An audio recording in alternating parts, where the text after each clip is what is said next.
Maya could already feel the judgment tightening around her neck like a noose, and the reunion hadn't even started yet.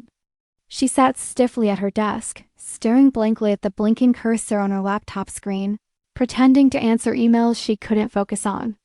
Her phone vibrated once, then again, and then 3 times in rapid succession. She didn't have to look to know it was the family group chat.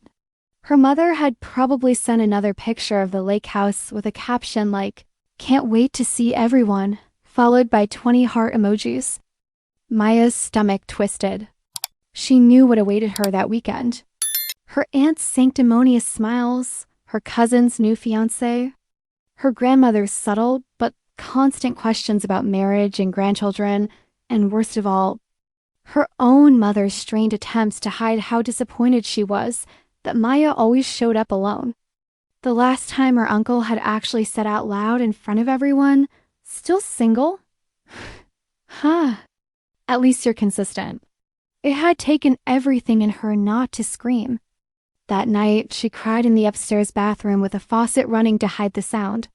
This time, she promised herself it would be different. This time, she wasn't going alone. She spun her chair slowly toward the other side of the office. Sloane sat 3 desks away, legs crossed confidently, black boots propped on the edge of her chair, typing one-handed while sipping an iced coffee. Her dark hair fell in soft waves, tucked behind one ear, revealing a small silver hoop earring that Maya had no business noticing, but always did.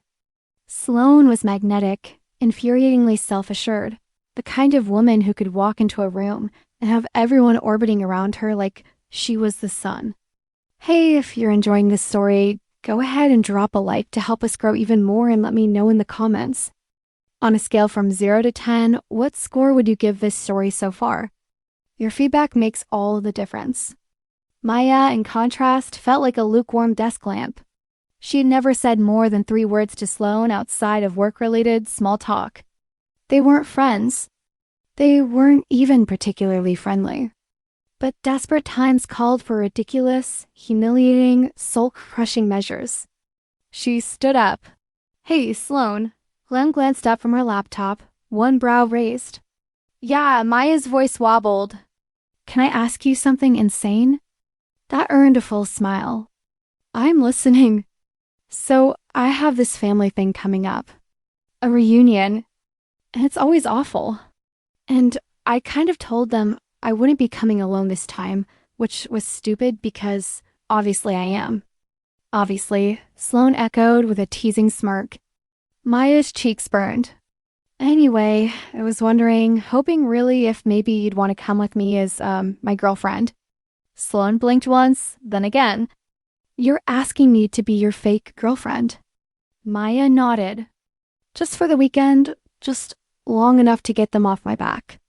I swear it wouldn't be anything weird.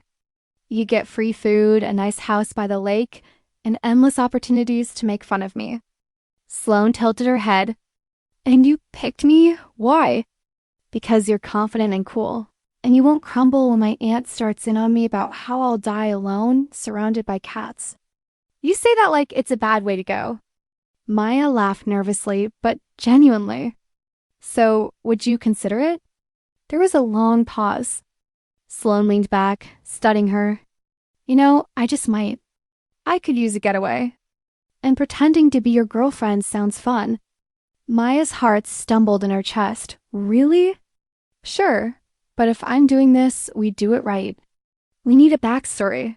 Photos, inside jokes, the whole couple package." Maya's eyes widened. "You're serious?" "Very." Sloane grinned. "If we're going to lie, we might as well make it believable." Maya should have felt relieved. Instead, she felt something else. A dangerous flicker in her chest. Like lighting a match too close to your skin. She swallowed it down. It was fake. It was a game. She just had to survive the weekend. That was all. The next morning, Maya was already questioning every decision that had led her to this moment. Her apartment, normally quiet and safely neutral, had transformed into a war room. There were open laptops on the couch, coffee mugs abandoned in various states of emptiness, and a whiteboard. Yes, a literal whiteboard covered in hastily scribbled facts. First date, Korean barbecue, inside joke, rain boots on a sunny day. Her favorite movie, Eternal Sunshine. Mine, Clueless. Pet names, babe, sometimes honey, but only when sarcastic. Sloane lounged on Maya's couch like she owned it, hair tied up in a messy bun, hoodie half zipped to reveal a tank top that was doing absolutely nothing to help Mia stay focused. She was chewing on the end of a sharp, eyes scanning the board with a look of absolute commitment. So, who made the first move? She asked casually as if they were discussing weekend brunch plans and not constructing an elaborate romantic lie. Maya blanked. Ah, I did.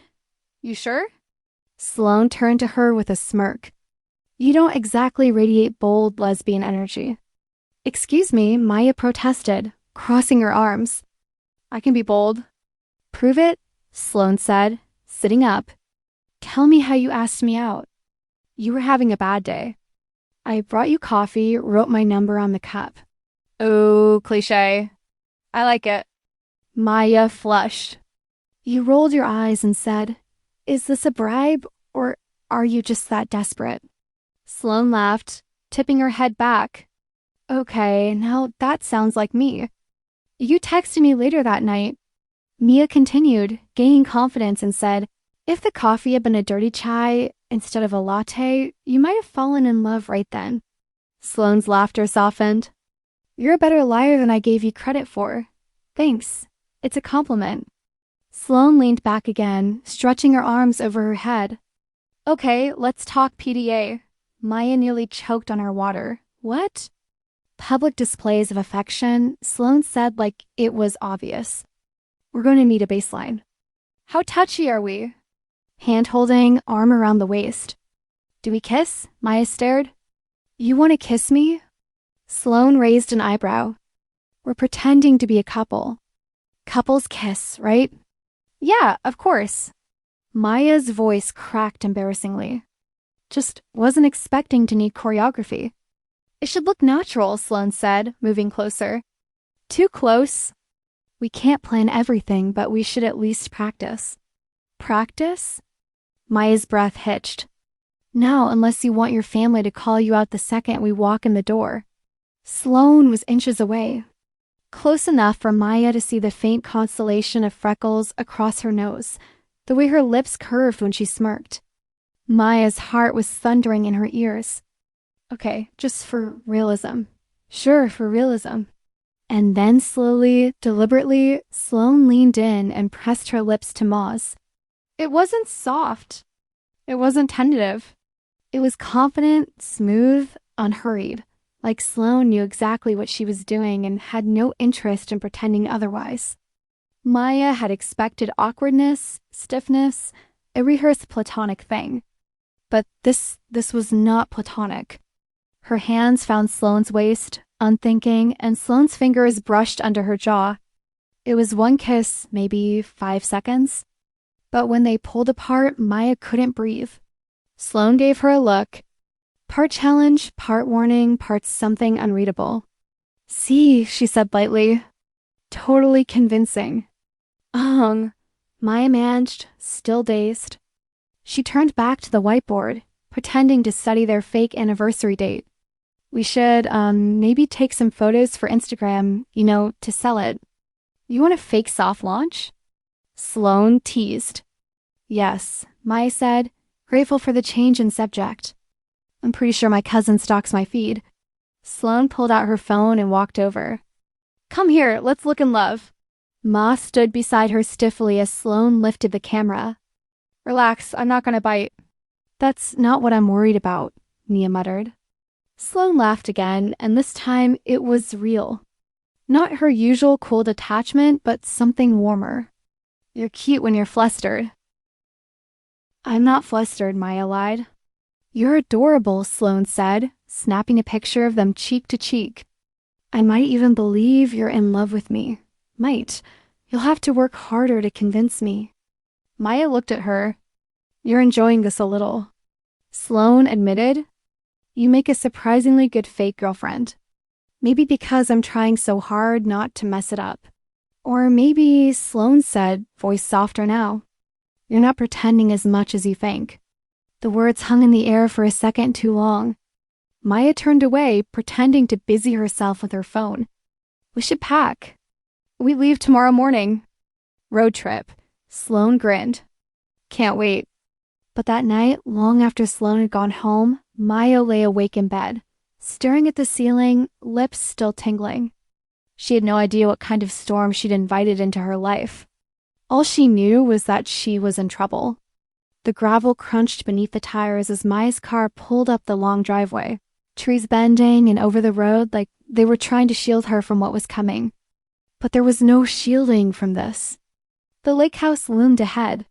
3 stories of weathered wood, wraparound porches, and memories Maya didn't want to unpack. The sight of it sent a rush of nerves through her stomach. She parked slowly, carefully, like dragging time would somehow delay the inevitable. Sloane sat beside her in the passenger seat, sunglasses on, legs casually crossed. One arm draped out the window like they were arriving at a summer music festival and not the battleground of Maya's emotional trauma. So Sloane said, glancing over, "Scale of 1 to 10, how terrible is this about to be?" Maya exhaled, gripping the steering wheel. "Somewhere between soul-crushing and catastrophic." "Got it," Sloane said brightly. "Let's go ruin your family's expectations." They stepped out of the car, and before Maya could fully prepare herself, the front door burst open.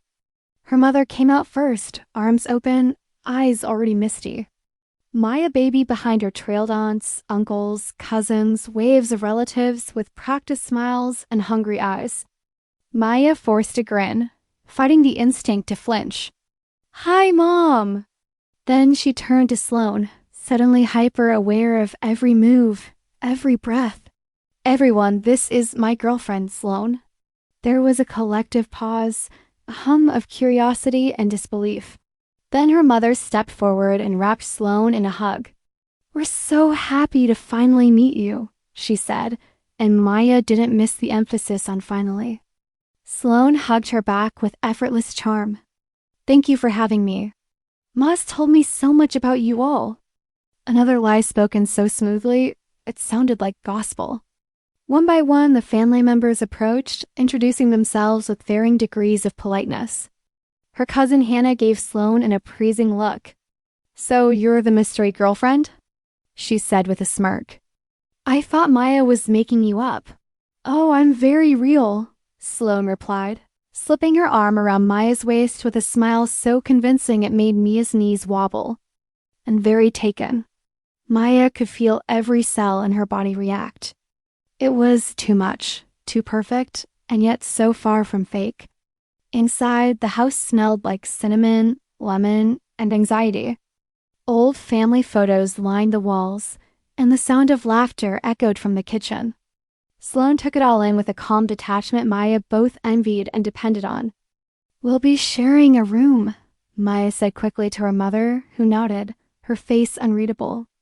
"Upstairs," Mia barely shut the door before collapsing onto the edge of the bed. That was intense. "You did great," Sloane said, flopping down beside her. "Your cousin's kind of hot, though." "Should I be worried?" "Please don't ever say that again." Maya groaned, but she was laughing despite herself.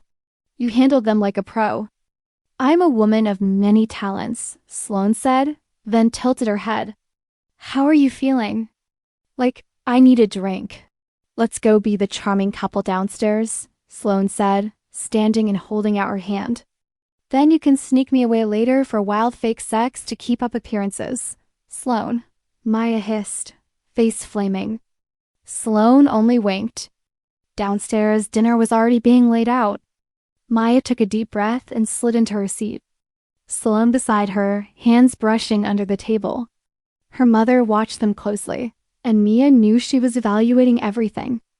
The way Sloane laughed, the way Mia looked at her, the way they moved in sync without trying. It was a performance, and Maya was terrified she'd miss a line. But then her aunt leaned forward. The Aunt Diane, always armed with passive-aggressive missiles disguised as conversation. "So, Sloane," she said with a too-sweet smile, "what do you do for a living?" "Marketing," Sloane answered unbothered. specifically campaign strategy. Ah, Diane said. I suppose that makes sense. You must be quite persuasive. I try, Sloane said, sipping her wine. I convinced Maya to date me, didn't I? The table chuckled. Diane didn't. And what are your intentions with my niece? Maya froze. Sloane paused, then set her glass down gently. My intentions? Yes, I assume you're not just having fun. Actually, Sloane said, her voice sharper now, I think Mia's the kind of person you don't just have fun with. She's smart, kind, funny as hell, and she deserves someone who sees that. The room went quiet. Ma's heart was pounding so loudly she could barely hear anything else. Sloane smiled sweetly. So my intention is to treat her well. Got a problem with that? Diane blinked, clearly stunned. Maya's father snorted into his wine. Her mother looked like she might cry. The conversation moved on awkwardly, but Maya couldn't stop staring at Sloane. You didn't have to do that, she whispered later when they were finally alone. I know, but you meant it. Sloane looked at her. Yeah, I did. Maya's breath caught. The line between fake and real was already starting to blur, and she wasn't sure she wanted it to stop. The morning after their arrival, the house was already buzzing by 700 a.m. clinks of silverware, voices carrying from the kitchen. The scent of strong coffee and freshly baked biscuits wafting up the stairs. Maya opened her eyes to the soft light filtering through the curtains and the unfamiliar weight beside her. Sloane, her back was turned, the blanket barely covering one shoulder, dark hair tangled against the pillow. She looked peaceful in a way Mia wasn't used to seeing. No smirk, no armor, just soft skin and steady breaths. Maya stared too long. She knew she did, but she couldn't help it. For the first time since this all started, it hit her how close they really were. Not just physically, not just in proximity. Sloane had stood up for her, slept beside her, kissed her. Fake, yes, but the memory of that kiss still burned somewhere just beneath May's skin. Sloane stirred, turning over, eyes fluttering open. You watching me sleep? Ma sat up abruptly. No, I mean, maybe... You looked relaxed. I sleep like the dead. Sloane mumbled, rubbing her face. Did I drool a little? Maya lead. Sloane smirked, romantic. Breakfast was a circus. Her little cousins ran around screaming. Her uncles debated politics too loudly. And her grandmother asked the same 3 questions on repeat. Through it all, Maya sat close to Sloane, responding with the right touches and knowing glances. Their performance was seamless. Too seamless. You two are adorable, said her cousin Jill between bites of toast. Seriously, I've never seen Maya smile this much. Maya flushed. Sloane, without missing a beat, reached across the table and brushed a crumb from Mia's cheek. She makes it easy. Jill gave a dreamy sigh. Ugh, I want what you have. Do you? Maya wondered because she didn't even know what she had. After breakfast, needing air, Maya escaped to the garden behind the house, where the roses bloomed wild and the wooden bench under the oak tree had been her childhood sanctuary. She was only there for a few minutes before Sloane appeared, hands in the pockets of her jacket. Hiding? She asked. Regrouping? Mia replied, also maybe hiding. Sloane sat beside her, their knees brushing. You're doing great, you know? Everyone believes it. That's the problem. Maya looked down at her hands. It's starting to feel real. Sloane was quiet for a moment. What part? Maya hesitated. The way you look at me. The way I feel when you do. Sloane turned to her slowly. How do you feel? Maya gave a sad smile like, maybe I'm not faking it anymore. The air between them shifted, thickened. Maya, Sloane said, voice low. You know, this was supposed to be simple. I know, and I'm not. I don't do complicated. Neither do I, but here we are. Sloane reached out, took Mia's hand in hers. Maybe it doesn't have to be complicated. Maybe we just feel what we feel. Mia looked at their hands at the way Sloane's thumb moved gently over her knuckles. And what do you feel? Terrified, Sloane admitted, but also drawn to you. Like I've been trying not to be. Maya's breath caught. Me too. The sound of a door slamming in the distance broke the moment, but not the intensity of it. They pulled apart slowly, reluctantly. Come on, Sloane said, standing. Let's go be disgustingly cute again. We have a role to play, remember? Maya nodded, following her back into the chaos. But something had shifted now. Something real was blooming between them. Dangerous and impossible to ignore. And no matter how well they played their parts, nothing could stop what was starting to take root underneath. It started innocently enough. Someone, probably Hannah, suggested a game after dinner, something light to bring everyone together. Maya groaned internally the moment someone said, "Never have I ever." She already knew this family tradition well. It always started with laughter and jokes and ended in someone crying or storming out.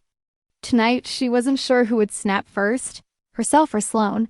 They sat in a wide circle in the living room, wine glasses in hand.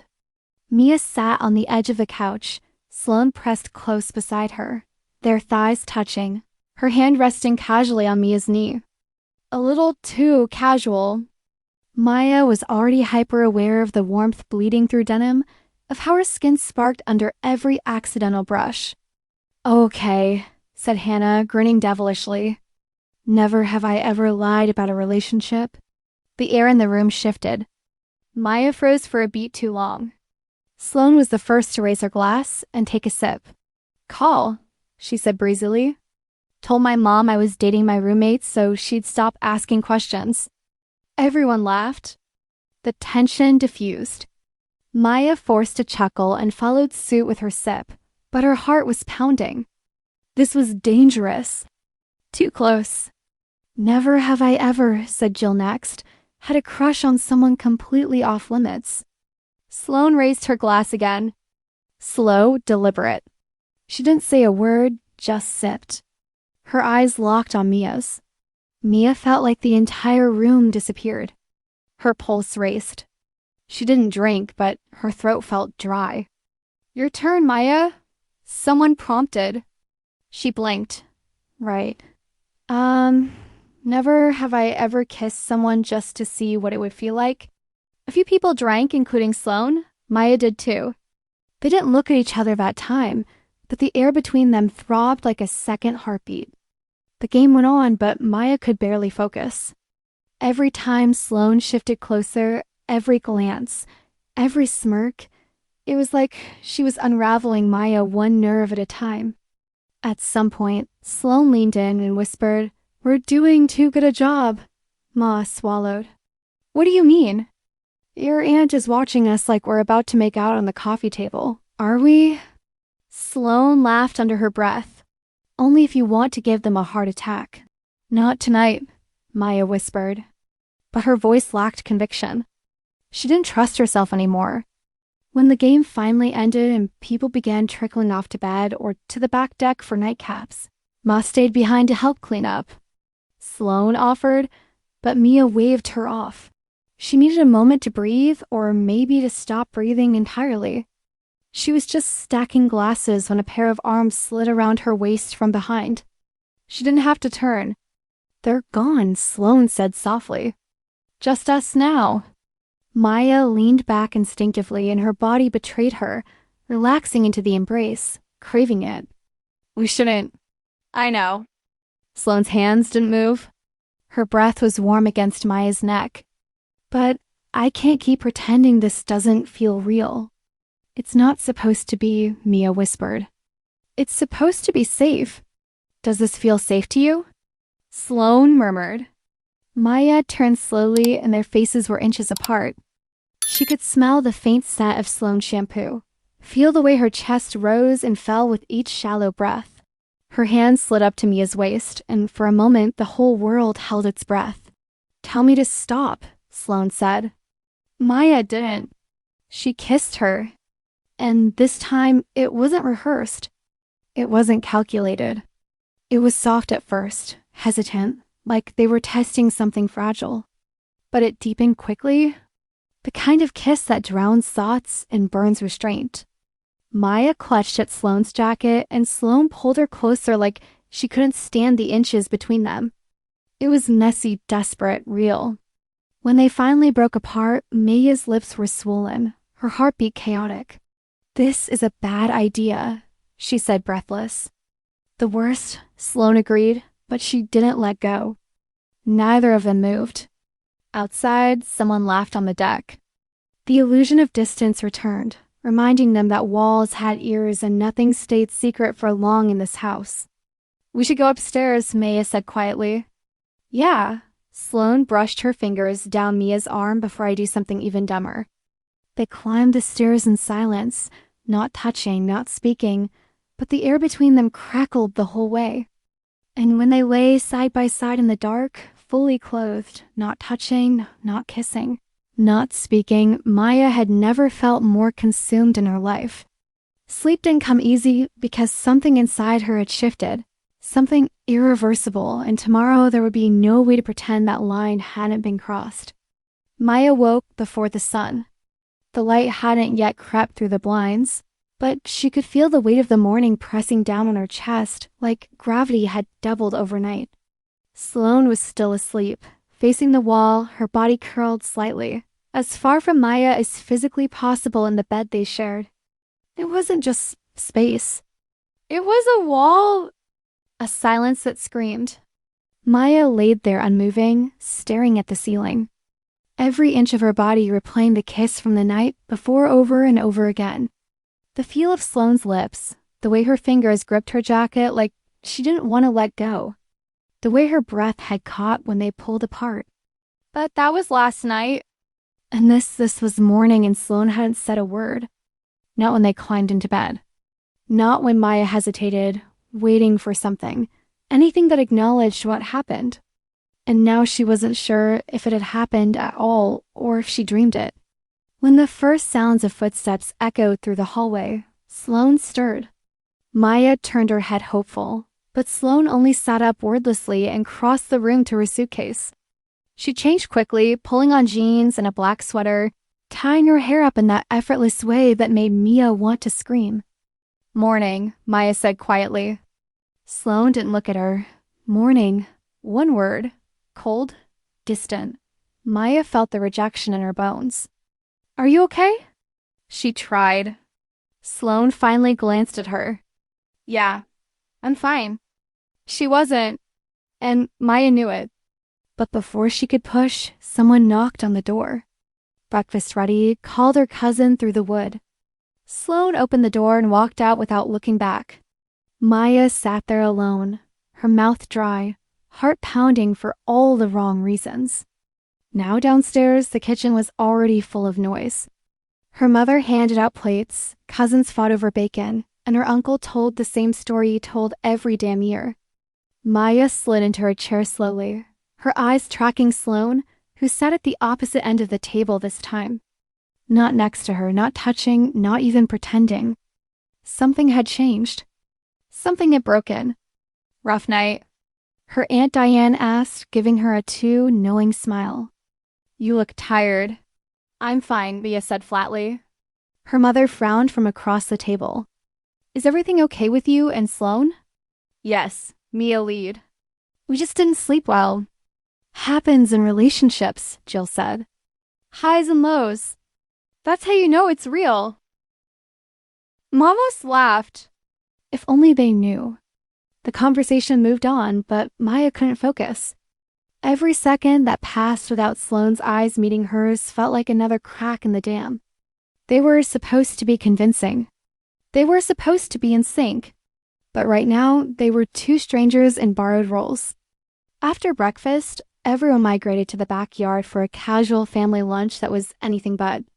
Long tables under the trees, mismatched chairs, pictures of lemonade and wine sweating in the sun. The perfect setting for uncomfortable conversations. Maya found herself next to her mother with Sloane directly across, locked in conversation with one of her cousins, laughing a little too loudly. It was performative, not for the family, for Maya. "You seem distant," her mother said gently. Maya flinched. "I'm not." Is it about last night? What do you mean? Her mother hesitated. I saw you two in the kitchen after the game. Maya's blood ran cold. You were watching? Not on purpose. I just saw the way she held you. The way you looked at her. Ma stared at her plate. It's complicated. It doesn't have to be. Her mother said. If you love her, tell her. Maya looked up, eyes burning. What if she doesn't feel the same? Her mother smiled softly. Then at least you won't spend your life wondering. But Maya didn't have time to respond because just then Diane spoke up loudly. So Sloane, what are your family values? The table went silent. Sloane paused, her fork mid-her. Excuse me. Well, Diane continued, you're dating my niece. I think it's fair to ask what kind of future you see. Marriage, kids, or is this more of a modern situation? Maya's hands clenched under the table. That's not appropriate, she said. I'm just curious. Diane said with a shrug. I mean, if this is just a vacation fling, it's not. Mia snapped. The entire table turned to look at her. This isn't a fling. And Sloane doesn't owe you a damn explanation. Sloane's eyes widened slightly. Ma stood. In fact, I'm done letting you talk to me like I'm a disappointment just because I don't fit your picture of what a woman should be. Maya, her mother warned gently. But she was shaking now, full of heat and shame and fury. I spent years trying to make myself small enough to be accepted by this family. I won't do it anymore. Not for you. Not for anyone. She turned to Sloane, her voice softer now, but no less trembling. And if I'm being honest, I didn't fake a single moment of what I feel about you. Not one. A long silence fell. Someone coughed. Her grandmother blinked rapidly. Diane looked scandalized. And Sloane just stared at her unmoving. No expression, no reaction. Then, after an agonizing pause, she stood and walked away. Maya's stomach dropped. Everyone was still staring, but she no longer cared. She turned and followed Sloane through the back path around the house, calling out once they were out of sight. Sloane? Sloane stopped. Her back was stiff, arms crossed. Why did you say that? Because it's true. You're not supposed to catch feelings, Maya. Too late. Sloane turned, eyes flashing. You think you're the only one confused? The only one who didn't mean to fall into something real. Maya's heart stuttered. Then why are you pulling away? Because I don't know how to want something like this. I don't know how to be wanted by someone like you. Maya took a step closer. Then let's figure it out together. Sloane's breath hitched. She looked down, then back up. And for the first time since that night, Ma saw it. The vulnerability, the fear, the hope. Sloane nodded once, barely. Okay, just that one word, but it was enough for now. They didn't talk much for the rest of the afternoon. Not out of anger, not even out of awkwardness, but because there was too much weight between them. Words felt like tight ropes, too fragile to hold the truth without breaking. Ma sat on the edge of the dock as the sun sank into the lake, her feet dangling above the water, mind spiraling. Behind her, the house was buzzing with preparations for the big family dinner. The real one, as her mom called it. The one where everyone dressed up, smiled wider, and pretended harder. She didn't turn when she heard footsteps approach, but she didn't have to. Sloane sat beside her, legs crossed, silent for a moment before speaking. I'm sorry, Maya blinked. For what? For disappearing earlier. For making you feel like you said something wrong when you didn't? Maya glanced at her. I didn't expect you to say anything back. I just needed to say it. I know, but I should have said something. Anything. And the truth is, everything I said about not doing complicated, that was a lie. I just didn't want to get hurt. Maya smiled bitter and soft. I think we passed the point of not getting hurt a long time ago. Sloane nodded slowly. So what do we do now? Maya looked at the water. We keep pretending for them. She paused, but we stopped pretending with each other. Sloane reached out, her pinky brushing Maya's. Deal. Dinner was a performance again. The long table was covered in candles and linen and hand-folded napkins shaped like swans. Mia sat to the right of her mother, Sloane to her left, and every time someone made a toast or offered a comment about what a beautiful couple they were, Mia had to remind herself not to look too deeply into it, not to hope too hard. But there was no hiding what was happening beneath the surface. Sloane's hand found hers under the table and didn't let go. Their fingers lay slowly, naturally, and stayed there even when Diane gave her usual tight-lipped smile. Maya felt grounded in that touch, a secret tether between two people trying not to drown. So Maya, her uncle said between bites, "How's work going? I heard from your dad you're still at that agency." "Yeah," Maya said. "It's busy. Good. And what about you, Sloane?" Her mother asked. "Do you see yourself staying in New York long-term?" "Maybe," Sloane replied easily. "If there's something worth staying for." Her thumb brushed Maya's palm once. Maya swallowed hard. Every little moment was a test. Now, every gaze, every shared look, every smile that lingered 1 second too long. Later, when dessert was served and people started drifting into smaller conversations, Maya excused herself and walked out to the back porch to breathe. The stars were bright, the air cooler, quieter. She leaned on the railing, eyes closed. "You okay?" Sloane's voice behind her soft. Maya nodded. "Just needed air." "I lied earlier," Sloane said, stepping closer. "About staying." Maya turned. "What do you mean?" "I wasn't just being charming at dinner. I've been thinking about leaving the city for a while now. But if this," she paused, gesturing between them, "if it becomes something real, maybe I won't." Ma's heart kicked painfully in her chest. "And is it? I don't know," Sloane said honestly. "But I want it to be." "I want to try." Ma stepped forward without thinking, and Sloane met her halfway. Their foreheads touched first like they were grounding each other, like they needed contact to stay upright. "We're a mess," Maya whispered. "A beautiful one," Sloane whispered back. They didn't kiss. Not yet. But they stayed like that for a long time, breathing each other in, letting the closeness speak where words had failed. When they went upstairs later, they undressed in silence, backs turned, movements gentle. Ma slipped into bed first. Sloane joined her a second later, and this time they met in the middle. No hesitations, no barriers. Sloane's arm curled around her waist. Maya's face pressed against her collarbone. They said nothing. But when Sloane pressed the softest kiss to Mia's forehead, Mia closed her eyes and let herself believe just for that moment that maybe, just maybe, none of us had to end when the weekend did. It had been 2 days since the kiss, 1 day since the confession, and barely a handful of hours since Sloane had whispered against Mia's skin in the dark that she didn't want this to end. Maya had clung to that whisper all night, like a thread tying her to something solid in the chaos. But that morning, everything shifted again. It started with a family hike, an annual tradition Maya had always hated, but this year it felt like a necessary distraction. She wore her oldest sneakers, the ones with the fraying laces, and a rip in the toe.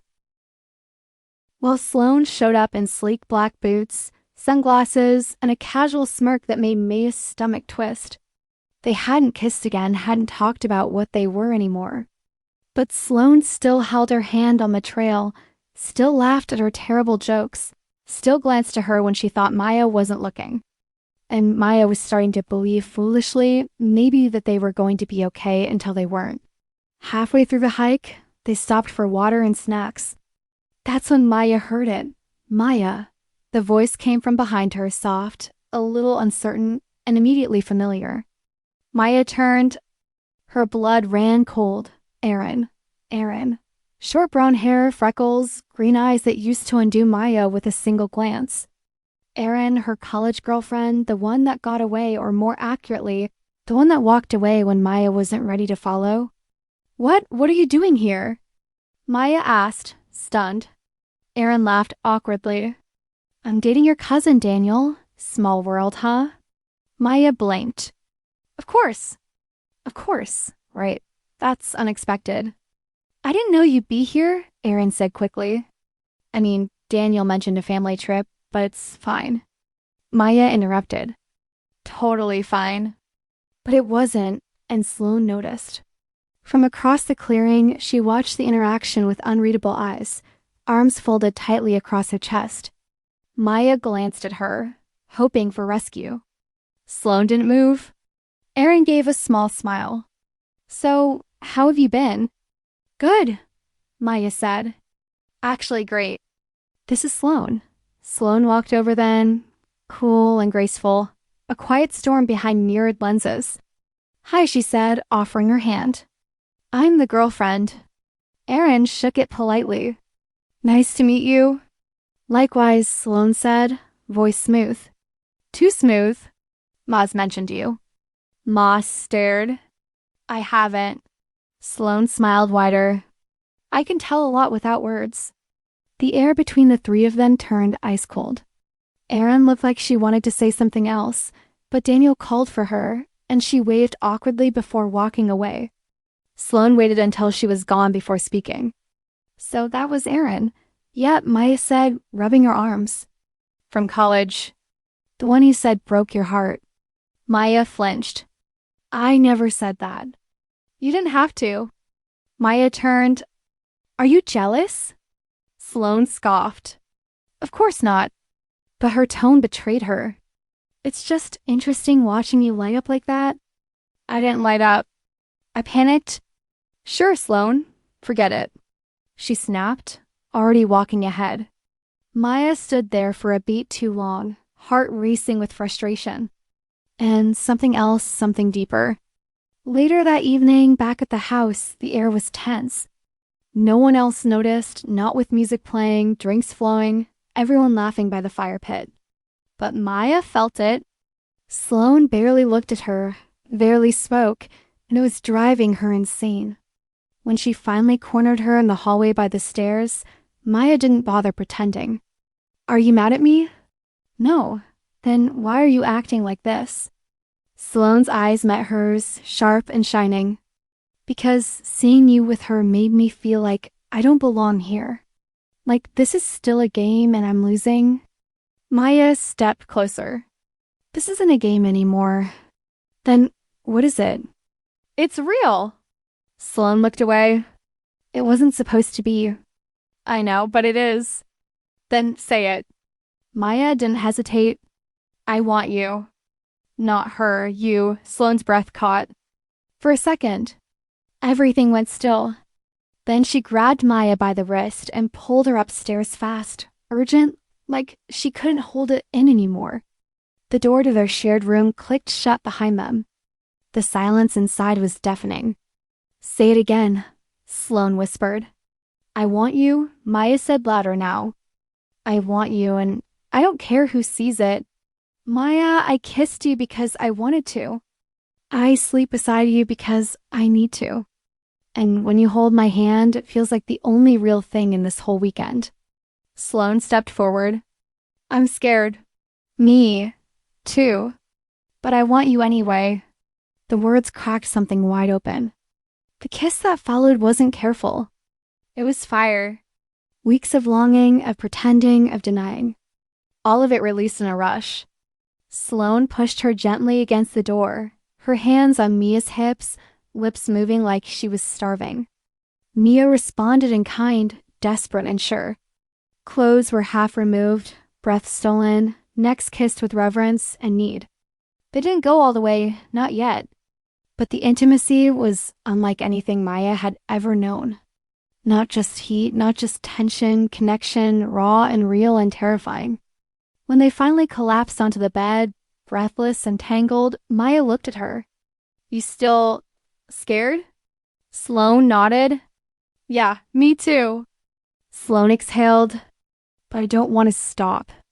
Then don't. And for once, they didn't. The morning after felt quieter than it should have. Not in a bad way, not yet, just softer. Like the air between them had shifted into something new, something fragile and precious, and too full of meaning to speak aloud. Maya woke up with Sloane's hand curled around her waist, her body warm against her back, their breathing slow and syncated like the night hadn't ended. For a moment, Maya didn't move. She just lay there, eyes open, staring at the soft light through the window, trying to commit the moment to memory. The safety, the warmth, the simplicity of it, because part of her already knew it wouldn't last.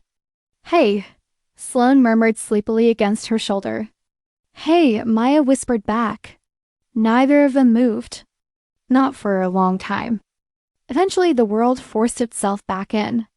Knocking on doors, footsteps down the hall, the sound of her aunt yelling about bacon burning. Sloane pulled away slowly, sitting up and rubbing her eyes. "We should probably pretend to be decent." "You mean pretend we didn't nearly tear each other's clothes off last night?" Maya teased. Sloane smirked, but there was a shadow in her eyes. Exactly. Maya noticed it, that flicker of distance, but said nothing. She kissed Sloane's shoulder instead.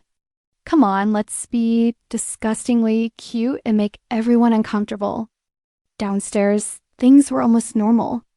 Her cousin teased them about how late they slept in. Her mother raised an eyebrow at their synchronized yawns. And Diane, of course, made a passive-aggressive comment about young love and no responsibilities. Maya rolled her eyes and tightened her grip on Sloane's hand. But Sloane wasn't fully there. Not really. She smiled when she had to, touched Maya's knee under the table, made the right jokes at the right times. But something had shifted again, and this time Maya didn't know how to name it. It got worse after lunch. Maya was helping her mom clear plates when the conversation shifted slowly, casually into dangerous territory. So her mother said as she dried a dish, "What happens after this weekend?" Maya froze. "What do you mean?" "With Sloane. Is this something serious?" "It feels serious," Maya said softly. "It is serious." Her mother paused. "You've never brought anyone here before. Never even mentioned dating someone." "I didn't want to bring someone unless it meant something." "And does it?" "Yes," Mia said firmer this time. But her mother waited. "But I don't know what she wants." "Have you asked her?" Maya looked down at the towel in her hands. "Not directly." "Then maybe you should before it's too late." The conversation stuck to her skin. Hours later, when the sun began to fall again, and everyone drifted into afternoon quiet, naps and board games and too much wine, Maya wandered into the upstairs hallway in search of Sloane. She found her near the guest room. Alone, arms crossed, leaning against the wall. "Hey," Maya said softly. "Hey, everything okay?" "Sure. That lie again." Maya stepped closer. "Can we talk?" But before Sloane could answer, voices drifted up the stairs. Mia's mother and Diane in the kitchen, unaware they were being heard. "She says it's serious," Diane murmured. "But you don't believe it." "I want to," her mother said. "But Sloane, I don't know. She doesn't seem like someone who stays. She seems like someone who runs." "Exactly. And Maya's heart isn't built for temporary." Maya felt the words like a knife. But she wasn't the only one who heard. Sloane had gone completely still. "Sloane," Mia whispered. But Sloane shook her head. "I need a minute. Please don't shut down again." "I'm not shutting down." Sloane said, voice tight. "I'm just realizing that maybe they're right." "What are you talking about?" "Maybe I don't belong in your world, Maya. Maybe I never did." "You do I?" "Because it sure sounds like I'm just another temporary mistake waiting to happen." "You're not a mistake." "Then tell me what we are." Maya froze. The hallway was too quiet, the air too thick, and the silence, that awful silence, stretched between them again. "I don't know," Maya whispered. "I want to say something perfect, but I don't have it yet." "That's the problem," Sloane said softly. "I think I've been waiting for you to say something that proves this is real. And now I'm realizing I've been filling in the blanks myself." Maya felt her throat close. "Don't walk away." "I won't," Sloane said. "Not yet." And then she was gone. Not forever.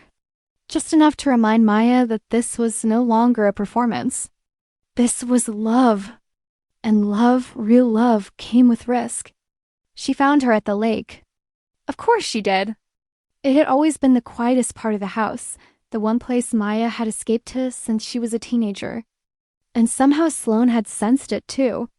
She was standing at the edge of the wooden dock, arms wrapped around herself, the wind gently tousling her hair. Maya approached slowly, cautiously, her boots crunching over the fallen leaves. She didn't speak at first, just stood beside her, close but not touching. "This place is beautiful," Sloane finally said. "Peaceful." "Yeah," Maya answered.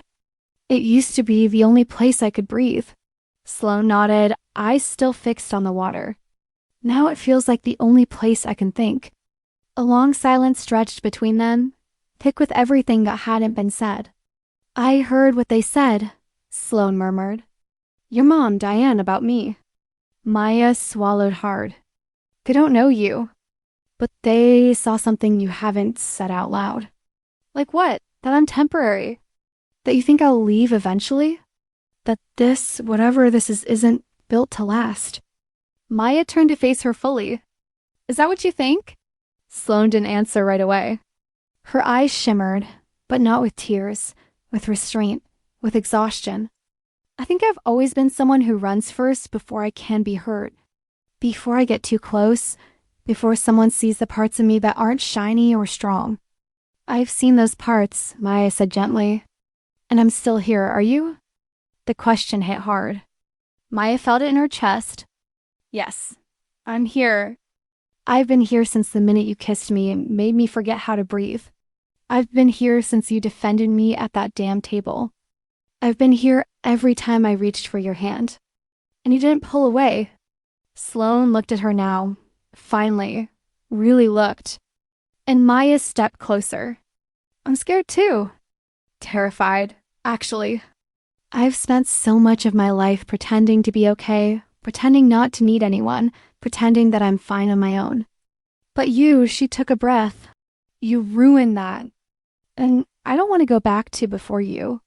The vulnerability cracked Sloane open. She dropped her arms and closed the space between them, her forehead resting lightly against Mia's. "I don't want to go back either," she whispered. "Then stay," Mia breathed. "Choose to stay." But just then, Sloane's phone buzzed in her jacket pocket. She pulled it out, hesitated, then read the screen. Her face changed. Maya saw it immediately. "What is it?"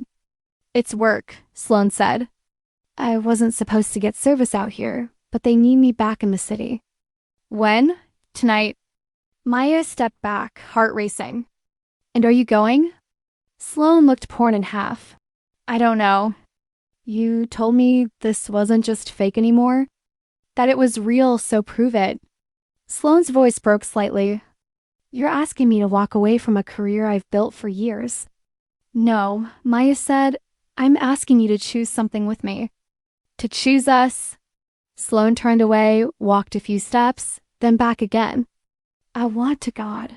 I want to, but I've never chosen someone over work, over my own plan. Maybe that's why nothing's ever worked before." The words hung in the air. Too loud, too true. Sloane stared at her, breathing hard. Then, slowly, she dropped the phone into her pocket and stepped forward again. "Okay," she said. "Okay," Maya whispered. "I'll stay. For now, for you." Ma's breath caught. "You mean it? I don't know how long I'll be good at this, at letting someone in, but I want to try." And just like that, Maya threw her arms around her, holding her like she was afraid the wind would steal her away. "I'm not asking you to be perfect," she said into her neck. "Just to not disappear." "Deal," Sloane whispered. Later that night, back in their room, the quiet between them was different. Warmer, braver. They undressed slowly, not out of urgency, but trust. There was no pretending this time, no one to convince, only each other. They lay skin to skin under the soft covers, mouths tracing secrets into collarbones, fingers drawing promises onto backs. It wasn't rushed. It wasn't messy. It was everything Maya had been afraid to want. Gentle, deep, real. Afterward, Sloane rested her head on Mia's chest, one arm curled around her middle. "I'm still scared," she murmured. "Me too," Maya whispered. "But I think that's what makes it real." Sloane nodded, sleep pulling at her. "Don't let me run." "I won't even if I try, especially then." And that night, for the first time in a long time, neither of them dreamed of being alone. The morning after was too bright. Not metaphorically. The sunlight really was too much, streaming through the window and warming the sheets still tangled around their legs. But Maya didn't mind. She woke with Sloane pressed into her back, one hand lazily curled against her stomach, their breaths moving in unison. It felt like something whole, something that didn't need fixing or pretending or justifying. But Maya knew the moment wouldn't last. Nothing ever stayed untouched in this house, especially not secrets. Downstairs, the mood had shifted. It wasn't just Maya's imagination. The glances were longer, the smiles tighter, the silences too full. Something had been noticed. Or maybe everything had. At breakfast, Jill leaned over with a grin to knowing you two are glowing. "What?" Maya blinked.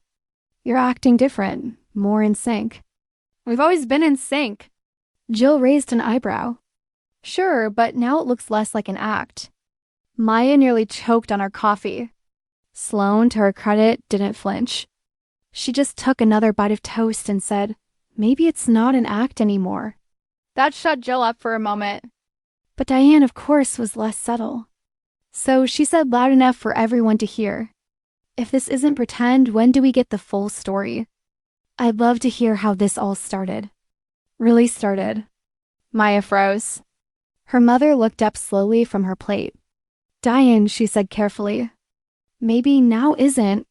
"No," Maya interrupted, voice steady. "She's right." Sloane turned her head sharply. "Maya, we lied." Maya said, eyes scanning the table. "We lied about how we met, about how long we've been together, about a lot." The silence is instant, heavy. "Why?" her father asked Softwa. "Because I was tired of showing up here alone, of being the only one without someone, of the looks and the questions and the pity." Her voice cracked, but didn't break. "So I asked someone to pretend to love me. A beat. And then I did the stupidest thing imaginable," she added, her eyes now on Sloane. "I actually fell for her." No one moved. No one spoke until Sloane did. "That makes two of us." The air shifted again, not heavy now, but electric. Something undeniable passing between them. But Diane, ever the voice of discord, leaned back and said, "So you tricked us." "Lied to all of us." "I did," Mia said, "but not about how I feel now." Her mother stood quiet and graceful. "You could have just told us the truth, Maya." "I didn't know what it was yet," Maya whispered. Her mother looked at Sloane. "And you? What do you want?" Sloane opened her mouth. Closed it. Then her phone rang. Loud, invasive, unavoidable. She silenced it, but it buzzed again. "It's my job," she said quietly. Maya's chest tightened. "Is it urgent?" "It's the second time they've called this morning. I think they want me to fly back tonight." The table wasn't just silent now. It was gone. Maya only heard the rushing in her ears. "Are you going?" she asked. Sloane looked at her, and in that split second, Ma saw every thought racing behind her eyes. Career, control, fear, and maybe, just maybe, love. "I don't know," Sloane admitted. "Can we talk about it?" Maya asked in private. "Of course." They excused themselves and walked out to the back porch. The silence followed. "I don't want to be selfish." Maya began. "I know what this job means to you." "You're not selfish," Sloane said. "You're brave. You told your entire family the truth. I've never seen anyone do that before." "Then why do I feel like I'm about to lose you?"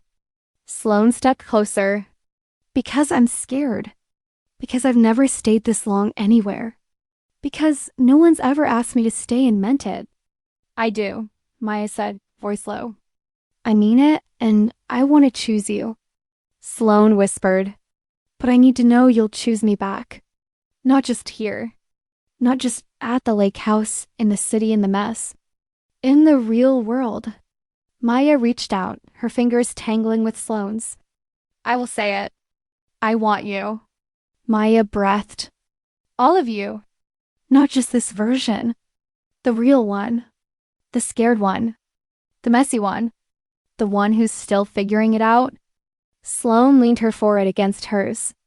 Then maybe I can stay. Maybe I want to, but I need time. You have it! They stood there in the golden light of late morning, holding on to each other like the world might fall away if they let go. And maybe it would, but maybe finally that didn't matter. The rain came fast. It wasn't a slow romantic drizzle. It was loud, insistent, soaking the world in seconds. The sky turned gray around noon, and by mid-afternoon, the lake had vanished beneath sheets of water, the dock now just a ghost behind the storm. Maya stood by the window of the upstairs hallway, arms crossed tightly against her chest, watching the water race down the glass. She could hear voices downstairs. Laughter, board games, Diane complaining about the power flickering, but all she could think about was the bag Sloane had packed. Quietly, without saying goodbye, just in case Sloane had told her hours earlier, just in case she chose to leave. The words felt like a bruise now, dark and aching under the skin. Maya hadn't followed her then. She didn't beg. She didn't cry. But every minute that passed stretched tighter around her lungs. Finally, as thunder cracked in the distance, Maya heard footsteps behind her. She didn't turn. I thought you were gone. I almost was, Sloane said. Her voice was soft. The car couldn't get through the storm. Lucky storm, Maya whispered. It bought me a little more time, Sloane said, stepping closer. I don't know what to do with it. Maya finally turned around. Then stay. Use the time to stay. Maya, don't say you're scared. I know you are. So, am I say something else? Say anything else. Sloane looked like she might break. I didn't pack that bag because I want to leave. I packed it because I don't know how to stay.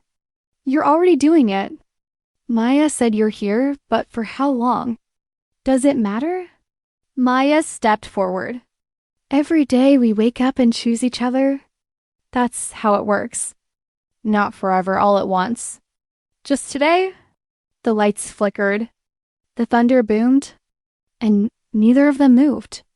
I love you, Maya said. Just like that. No drama, no build-up, just a quiet, steady truth. Sloane blinked. What? I love you. Maya repeated. You don't have to say it back. You don't have to do anything, but I needed you to know before you disappear again. Sloane stood there breathing like each inhale was a fight. Then finally she stepped forward and took Mia's face in her hands. You idiot, she whispered. I've been in love with you since you asked me to pretend. Ma laughed, wet, shaky, real. That's the worst love story I've ever heard. It's ours, Sloane said. And it's not over. The kiss this time wasn't like the others. It wasn't about desperation or tension or need. It was about home, about choosing to stay even when it's hard. Especially when it's hard. They stayed like that for a long time, forehead to forehead, breath to breath, while the storm held around them like it was trying to blow the whole house down. But nothing could touch them now. Nothing could unmake what had just been spoken. Later, when they lay curled on the couch under a blanket, their fingers intertwined, the lights flickering gently in the dim room, Maya looked at her again. You still scared? Yes, Sloane whispered. But I'm not running anymore. Promise? Promise? And outside, the storm finally began to quiet. The house was quiet in that specific way. It only ever was on Sunday mornings, heavy with the weight of goodbye, still carrying the warmth of the weekend, but already bracing for the emptiness that followed. Maya stood in the kitchen, barefoot, holding a mug of coffee that had long since gone cold. Outside, the lake shimmered under the soft light of morning. The dock still damp from last night's rain. The storm had passed, but something inside her hadn't. Sloane hadn't said much since their conversation during the storm. She'd stayed wrapped around Maya through the night, breathing against her skin like she was afraid to let go. But now, with sunlight filtering in and reality closing in like a noose, that closeness felt like something borrowed, something fleeting. Maya heard footsteps and turned to see Sloane walk in, her expression unreadable. "Coffee?" Maya asked. "Please." She poured a cup and handed it over, their fingers brushing just enough to make Maya's chest tighten. "They're all packing," Sloane said. "I heard your cousin leaving already." "Yeah, it's almost over." Sloane nodded slowly. "It went fast. Too fast?" Maya whispered. They stood in silence for a few moments. The smell of toast and coffee surrounding them like a blanket they didn't know how to wrap around each other. Finally, Sloane looked up. "You ever think about what happens next?" Maya's throat tightened every second. And I don't know," Maya said honestly. "I go back to my apartment. You go back to yours. We go back to our routines, but it won't feel the same." "It can't," Sloane said. "Not after this. So what do we do?" Sloane took a sip of coffee, then looked out the window. "We try." Maya studied her face. "Even if you get the offer." "Even if I get the offer." "That's not what you said yesterday." "Yesterday, I was afraid I'd regret choosing you. Today, I'm afraid I'll regret not choosing you." Maya didn't realize she'd stopped breathing until she had to remind herself to inhale. Before she could respond, her mother walked in. She looked between them, not unkindly, and smiled gently. "Breakfast is ready," she said. "Come eat." They followed her into the dining room where a spread of pancakes, eggs, toast, and fruit was already laid out. The family was scattered, quieter than usual, the mood softer. Maybe the storm had changed more than just the weather. Maya sat beside Sloane. This time their chairs were close. Her hand brushed Sloane's under the table, not out of performance, but out of want. Real gentle want. Halfway through the meal, her grandmother cleared her throat. "Sloane," she said, her voice surprisingly firm. "Yes," Sloane looked up cautiously. "I just wanted to say thank you for taking care of our Maya." Maya blinked. Sloane did too. "I didn't." "You did," her grandmother interrupted. "I've never seen her so herself. It's like you brought her out of hiding." The words landed like soft thunder around the table. Others nodded. Jill smiled. Her father gave a single approving nod. Even Diane, after a long pause, offered a quiet, "She's different around you." In a good way, Maya reached for Sloane's hand and held it tight. "I told you," she whispered. "They come around." "I didn't believe you," Sloane whispered back. "But I wanted to." After breakfast, the slow unraveling of the weekend began. Bags packed, hugs exchanged, cars loaded. Sloane stood beside Maya on the porch, her bag over her shoulder, her eyes on the gravel road. "I have to go," she said. "I know. I'll call you." "You better." And I meant it. Last night, every word. "I know," Maya said, swallowing the lump in her throat. "Me too." They kissed once, gently. Not like a goodbye, like a promise. Then Sloane turned, walked her car, and got in. Maya stood on the porch, arms crossed, wind in her hair, watching her go, watching the storm she hadn't expected, and the love she hadn't planned for drive away down the long gravel road. But something in her knew this wasn't the end. It was only this space between chapters. 3 days. That's how long it had been since Maya had seen her. Since she watched Sloane drive away from the lake house, her figure shrinking in the rear view mirror, her presence lingering like perfume on Maya's clothes. 3 days back in her apartment, surrounded by normal things, her couch, her favorite mug, the quiet hum of city traffic outside the window, and none of it felt right. Maya went back to work, sat at her desk, opened her laptop, and stared at empty documents while her chest ached in ways she couldn't describe. The apartment was colder without Sloane's hoodie draped over a chair. The city louder without her voice laughing in Maya's ear. It was like someone had pressed pause on the only part of her life that had felt. Awake in years until Wednesday at 4:12 p.m. when her phone lit up with a message. Sloan, there's a place on 8th and Carmine. Coffee strong. Quiet corner booth. Meet me there. No explanation. No preamble. Just a string of words that hit Maya in the ribs like a wave. Her hands trembled as she typed. Maya, what time? Sloan, now Maya didn't think. She just moved. 20 minutes later, she pushed open the glass door of a small cafe tucked between a bookstore and a florist. The scent of espresso hit her like memory. She spotted Sloan instantly, sitting in the far corner, black sweater, messy bun, fingers wrapped around a mug like she was trying to warm more than just her hands. Their eyes met, and for a moment, everything inside Maya went still. Sloan stood. She looked tired but beautiful in that undone way that Maya had fallen for long before she ever admitted it. Hi, Maya said softly as she slid into the booth. Hi, Sloan echoed. A beat passed. 2. You look like you haven't slept, Maya added. I haven't, Sloan said. Not well, anyway. Me neither. They both laughed quietly. Awkward, familiar, real. I got the offer, Sloan said, getting right to it. Maya's stomach dropped. Did you take it? Not yet. Maya blinked. Why not? Because every time I reach for the pen, I think about you, about us, about the lake house, and how it felt to wake up next to you, and how I'm scared I'll never feel that again if I leave. Maya looked down at her hands. I don't want to be a reason you give something up. You're not, Sloan said. You're a reason I want more.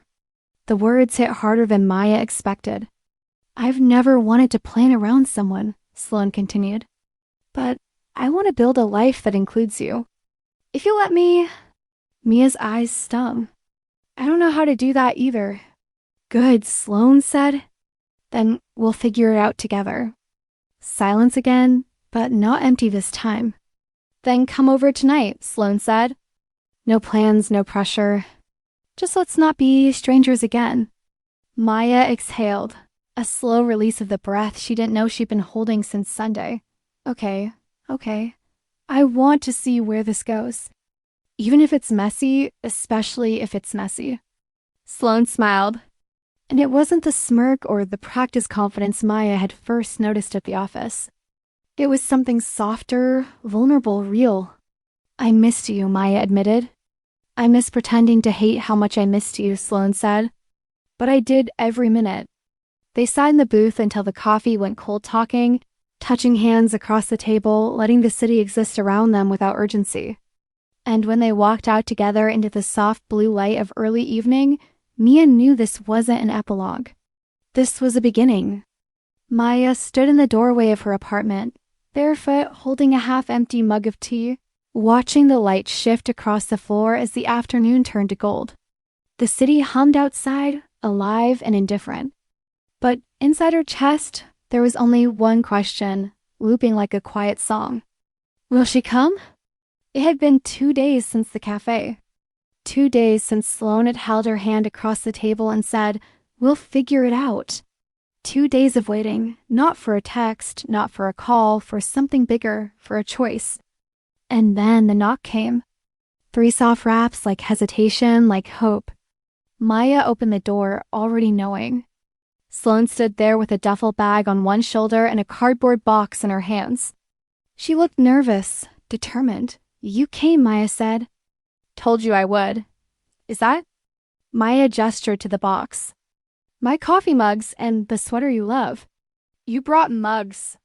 Figured we'd need them since I'm moving in. Maya's breath caught. You sure? I turned down the contract this morning. Sloan. I told them I was building something else now. Something that doesn't pay in bonuses or prestige. She stepped forward, eyes fierce and full. I'm choosing you every day, even when it's hard. Especially then. Maya's hands reached for her before her mind caught up. The kiss was soft, certain, warm like sunlight on cold skin. They didn't speak for a while. Didn't need to. Hours later, the apartment was full of boxes, half-opened, coats slung over chairs, takeout containers on the counter. Maya sat cross-legged on the floor, watching Sloane wrestle with a stubborn drawer. "You're really here," Mia said. "I'm really here. So what now?" "Now?" Sloane said, pulling her down beside her. "We live."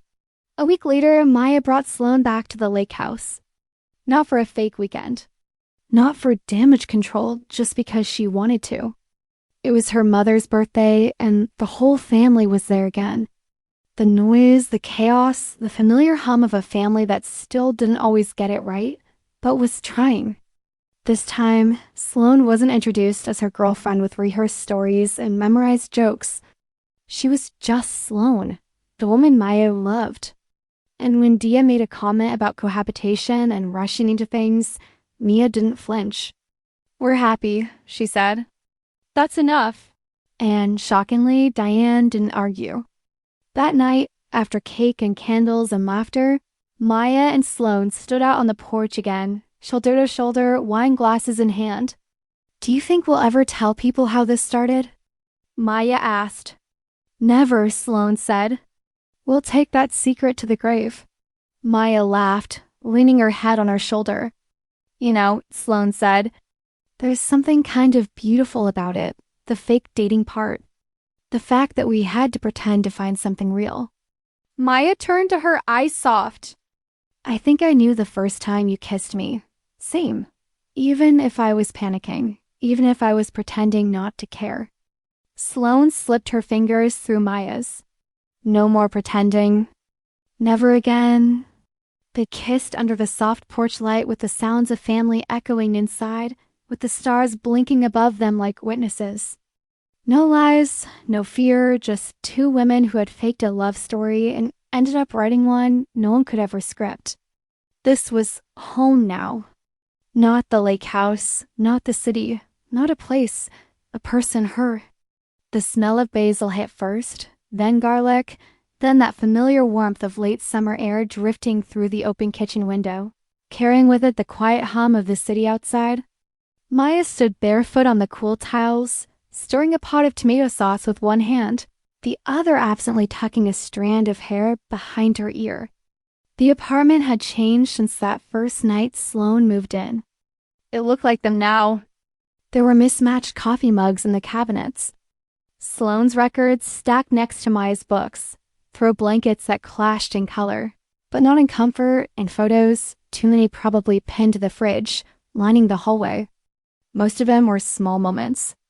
Maya laughing at something off camera. Sloane holding a glass of wine and looking up like someone had just called her name.